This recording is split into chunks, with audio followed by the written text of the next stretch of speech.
Saya hanya ingin dikenang atau disaksikan sebagai hamba Allah.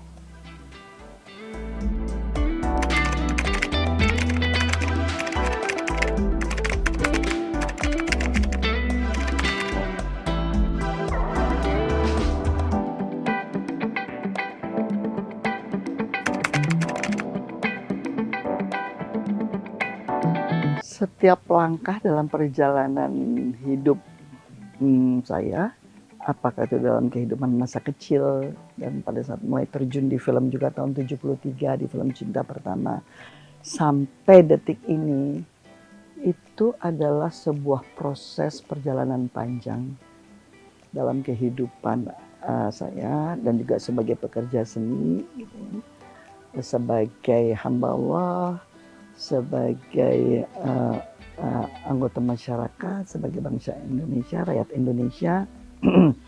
Jadi sulit untuk saya mana momen yang paling berarti, karena semua itu punya artinya sendiri-sendiri. Semua adalah bagian dari sebuah proses pembelajaran, proses sebuah pemahaman tentang kehidupan, proses tentang mencari makna.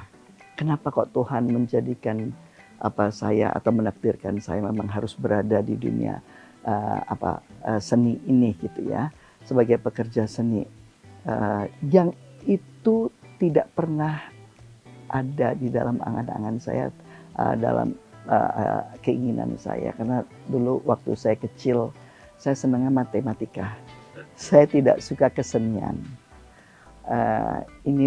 Itulah ya, kalau memang sudah kehendak Tuhan, ya saya harus mencari jawabannya. Kenapa Tuhan?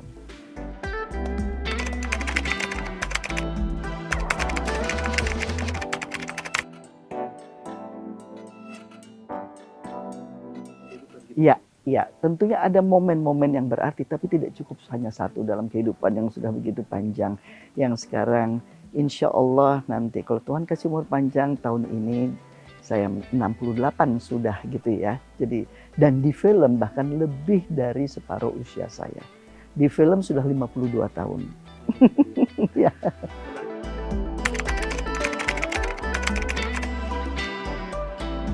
Ya, mungkin karena dasarnya saya kalau saya bisa kembali flashback ke masa kecil saya anak yang pendiam, yang pemalu, dan senang merenung. Pada saat mulai masuk sekolah, kenapa saya tidak suka IPS, istilahnya pelajaran sejarah dan lain-lain sebagainya, gitu ya? Karena saya hanya melihat sebuah tulisan saja, gitu ya.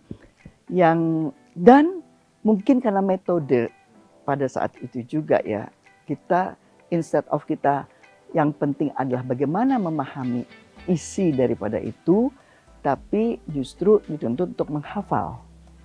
Itu ya, yang ini saya tidak suka barangkali menghafal. Yang menghafal menurut saya ini agak bertolak belakang dengan juga pribadi saya yang senang memahami sesuatu.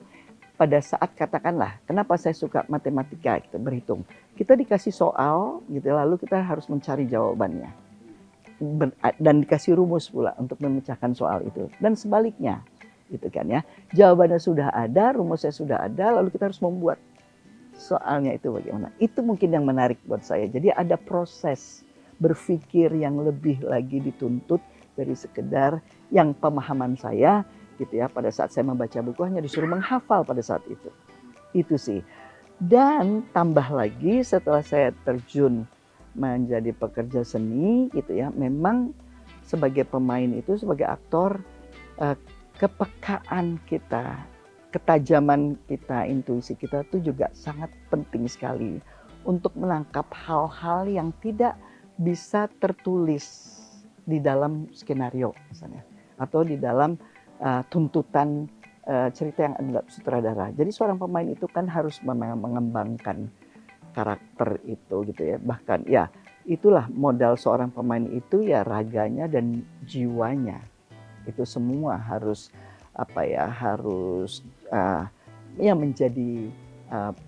menjadi bahan untuk ya dalam itunya ya, pekerjaannya, tuntutan dalam pekerjaannya.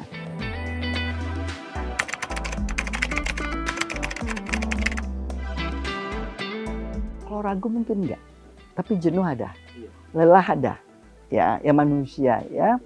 Karena memang itu tadi tuntutannya bagi seorang aktor itu yaitu seluruh jiwa raganya. Karena saya ingat sekali almarhum Teguh Karya mengatakan bahwa tidak ada aktor besar atau aktor kecil yang ada, tidak ada peran besar atau peran kecil, yang ada adalah aktor besar atau aktor kecil gitu ya. Dan acting itu bukan pretending. Jadi dan dari pengalaman saya berani mengatakan bahwa acting itu adalah dibutuhkan kejujuran dan bagaimana kemampuan dan kekuatan kita mentransformasi diri kita ke dalam tokoh itu. Jadi yang terberat adalah seorang aktor itu harus mampu meyakinkan penonton. Nah ini ya, jadi itu juga yang kenapa saya tidak suka, dan saya tidak malu untuk mengatakan bahwa saya tidak suka membaca buku karena saya membaca kehidupan ini ya dengan mempergunakan seluruh jiwa, raga dan panca indera saya. Itu.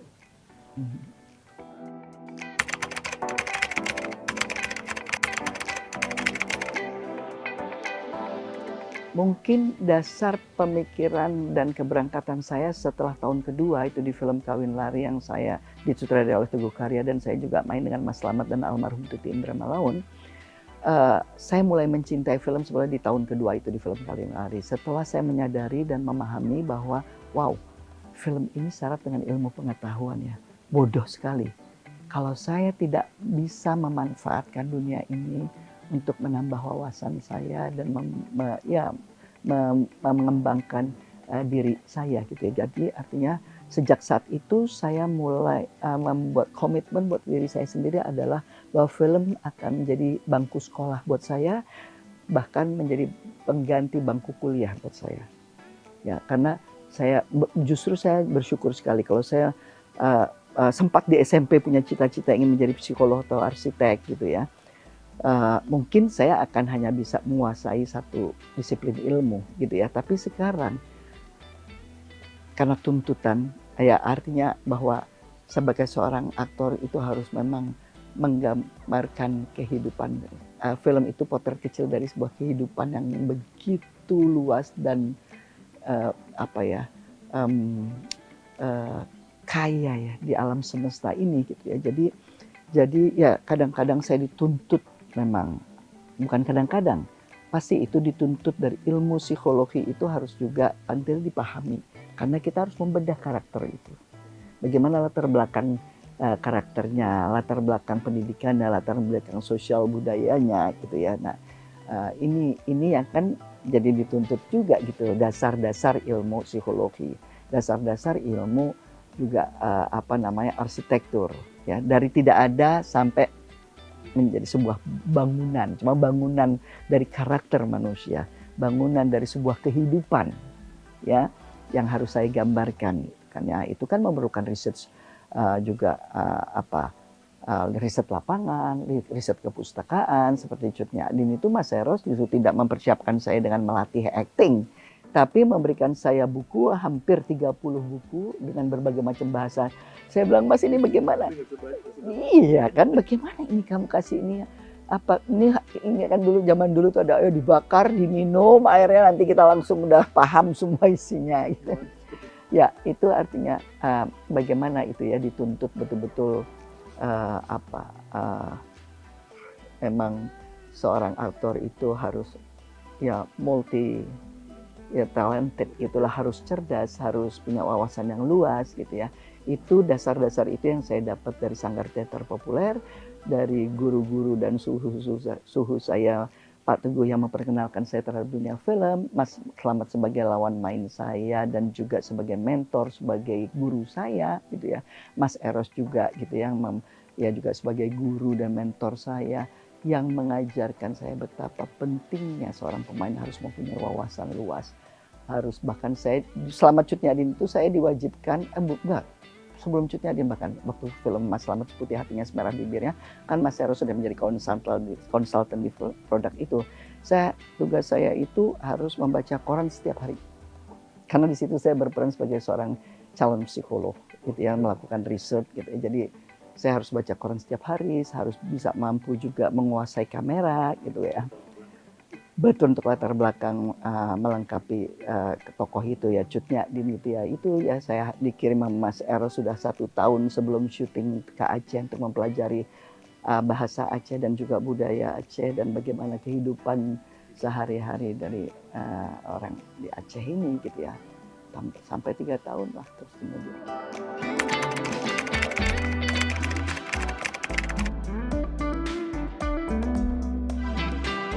Tekstual lagi menurut saya. Karena jangankan saat ini, sebetulnya sebelum kita merdeka saja gitu ya, kita sudah mempunyai tokoh-tokoh perempuan ya, dan siap sebelum Indonesia gitu ya, dari Sabang sampai Merauke dengan latar belakang budaya Aceh, bahkan di Aceh yang Islamnya kuat gitu ya, tapi dalam sejarah Kesultanan Aceh ada 33 perempuan yang pernah memimpin di Kesultanan Aceh.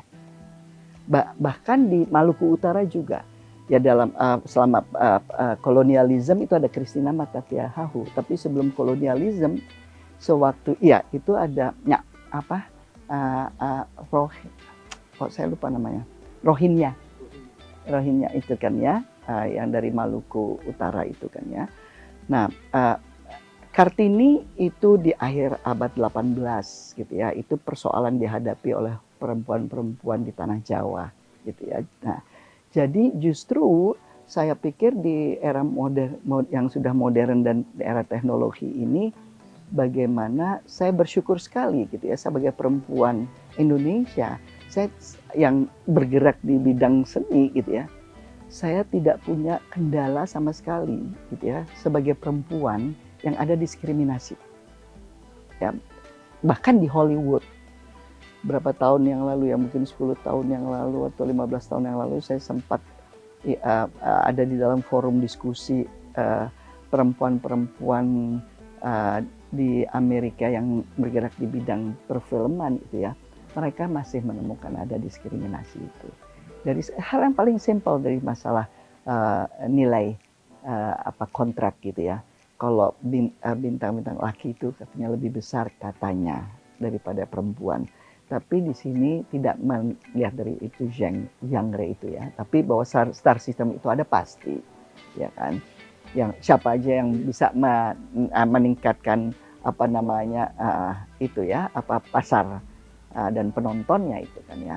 Dan bahkan waktu film Indonesia sempat menurun produksinya di mulai awal tahun 90-an sampai mau akhir tahun 2000 gitu ya, produser perempuan yang masih muda-muda yang mempunyai keberanian untuk memproduksi.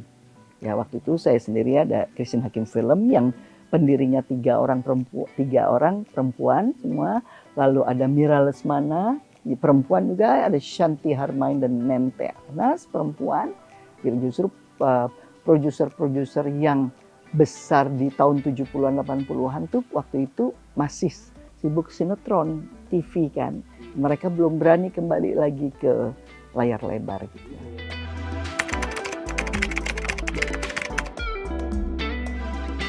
Kalau ini saya belajar dari pengalaman pribadi saja saya ya. Alhamdulillah tahun ini sudah mencapai 25 tahun pernikahan saya dengan suami gitu ya. Tapi saya masih artinya dari situ pun saya masih harus tahu diri, harus menyadari peran saya sebagai perempuan yang multi peran ya. Memang saya sebagai wanita pekerja yang di dunia kesenian, tapi pada saat saya kembali ke rumah, saya juga harus menyadari tugas saya sebagai ibu rumah tangga.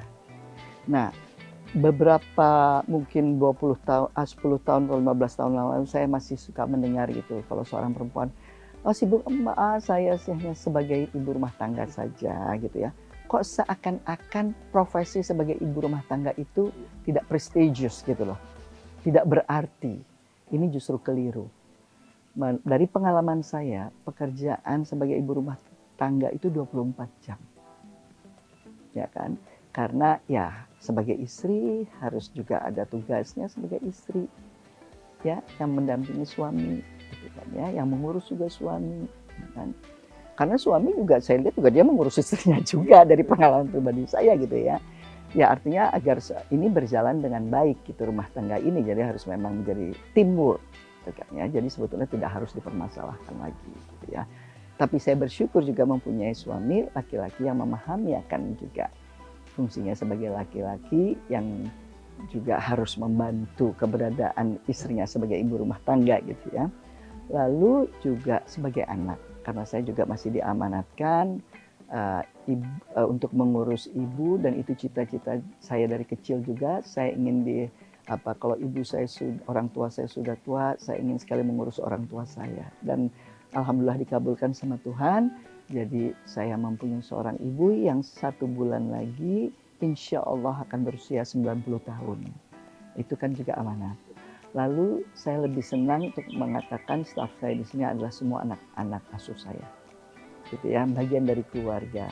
Mereka yang punya anak ya udah menjadi cucu saya juga, akhirnya cucu kami lah di sini, gitu. Yang saya harus berikan juga bukan hanya perhatian dan kewajiban saya sebagai ibu rumah tangga, tapi juga sebagai ibu buat mereka. Ya saya harus berikan juga kasih sayang buat mereka, gitu ya. Nah ini yang jadi, apalagi di dalam suratnya Kartini sangat paham sekali bahwa kehidupan di alam semesta ini, kehidupan manusia, peradaban manusia itu dimulai dari seorang perempuan. Ya kan? Tuhan menitipkan itu di dalam rahim perempuan. Masya Allah, luar biasa. Kita sebagai perempuan, tapi nah inilah, hari perempuan bukan untuk dijadikan objek laki-laki, gitu loh. Tapi perempuan harus dihargai. Itu yang Nabi Muhammad SAW mengatakan pada saat ditanya sama sahabat, siapa manusia di muka bumi ini yang harus kita hargai, Nabi? Ibu kamu sampai 3 kali. Ibumu adalah seorang perempuan. Jadi hargailah perempuan. Hai laki-laki, gitu ya, hai kaum pria. Tapi perempuan juga berbahagialah dan banggalah, gitu ya, menjadi seorang perempuan, menjadi seorang istri, menjadi seorang ibu bagi bukan hanya saja anak-anak biologisnya, tapi anak-anak ideologisnya dan anak-anak asuhnya. Itu yang saya pahami, karena saya pasti Tuhan punya maksud juga. Saya dan suami tidak dititipkan anak-anak biologis, tapi kami punya anak-anak ideologis dan anak asuh yang banyak. Apakah langsung atau tidak langsung, itu yang kami syukuri juga, gitu ya. Jadi ada kebahagiaan tersendiri, gitu ya, di hari yang tidak muda, di usia yang tidak muda lagi, gitu ya, tapi perjalanan hidup yang sudah begitu panjang. Tapi justru kami merasa, saya dan suami merasa dicintai, disayangi dan diperhatikan oleh yang justru bukan lahir dari rahimku, gitu loh, bukan anak-anak ideologi. Itu kebahagiaan luar biasa. Itulah keindahan dalam kehidupan ini, ya, di mana kita harus saling menyayangi, saling menghargai sesama ciptaan Tuhan.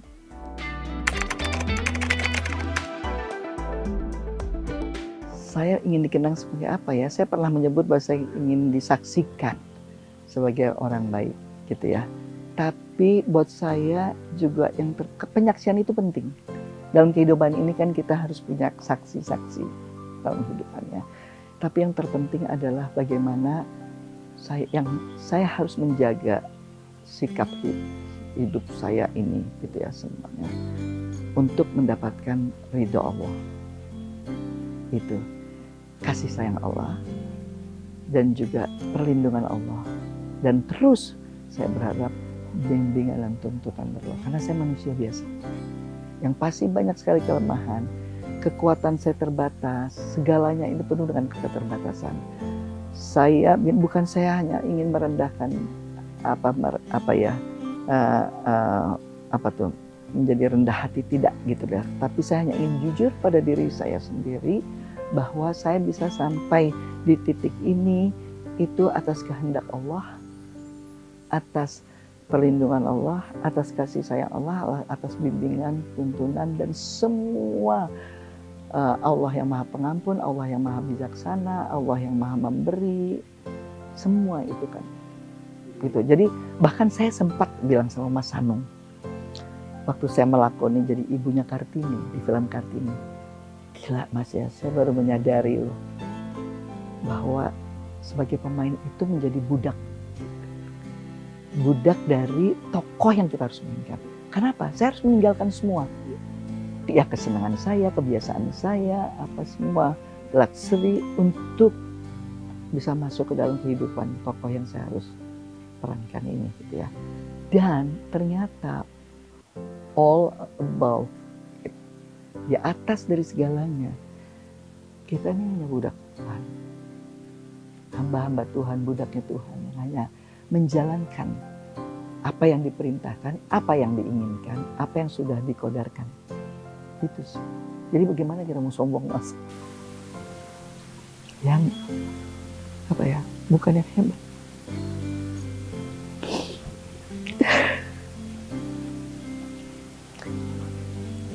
Yang baik. Apa? Saya tidak tahu apakah kata baik itu tepatnya. Dan yang ya ini dengan cita-cita saya juga ya waktu kecil ya. Kenapa saya hanya ingin menjadi orang baik? Yang saya rasa dan saya itu sebabnya saya berusaha gitu, walaupun saya lahir dari keluarga Muslim yang sudah diajarkan agama gitu ya, diperkenalkan agama Islam, tapi saya bersyukur bahwa akhirnya saya meyakini Islam gitu ya. Itu pun karena kehendak Allah gitu ya. Dan saya rasakan betul pada saat saya meyakini Islam, saya meyakini adanya Tuhan, meyakini Nabi Muhammad sebagai penuntun kita sebagai umat Islam gitu ya. Ada ketentraman batin saya. Ya mungkin saya bisa mengatakan itu sekarang ini setelah saya memahami. Waktu kecil tapi saya merasa tenang gitu loh ya. Tentram gitu ya. Dan karena saya yakin dengan saya menjadi manusia yang baik, insya Allah saya akan juga bisa bermanfaat buat orang lain, buat orang banyak, ya buat keluarga, buat orang banyak. Itu aja cuma cita-cita saya. Dan mudah-mudahan masyarakat luas yang mengenal saya langsung atau tidak langsung, dan juga dalam keluarga gitu ya. Saya nggak mau menjadi riak, tapi apa yang saya lakukan ini memberikan manfaat buat mereka.